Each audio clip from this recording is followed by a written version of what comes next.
यो नेपाली कांग्रेस पार्टीभित्र पछिल्लो समयमा प्रक्रिया विधान यसलाई मिच्दै जाने क्रममा यो कहाँसम्म पुगेको छ भने खास गरिकन म र अर्को महामन्त्री विश्वप्रकाश शर्मा दुईजनालाई पार्टीको महामन्त्रीको रूपमा आफ्नो भूमिका निर्वाह गरिरहँदै गर्दा यसलाई कर्नर गर्ने, घेराबन्दी गर्ने, यसका विरुद्ध सबै मिल्ने।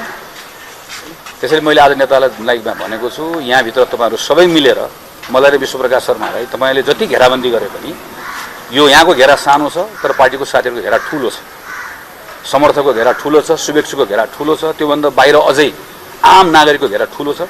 तपाईहरु हामीलाई पार्टीको यो साङ्गुरो घेराबाट झन्झन फराकिलो घेरामा जानका निम्ति बाध्य पार्दै हुनुहुन्छ। किन हामी त्यहाँबाट जिम्मेवारी लिएर यहाँ आएका छौं, सबैको प्रतिनिधित्व गरेर यहाँ कुरा राख्छौं, न्यायका लागि लड्छौं भनेर।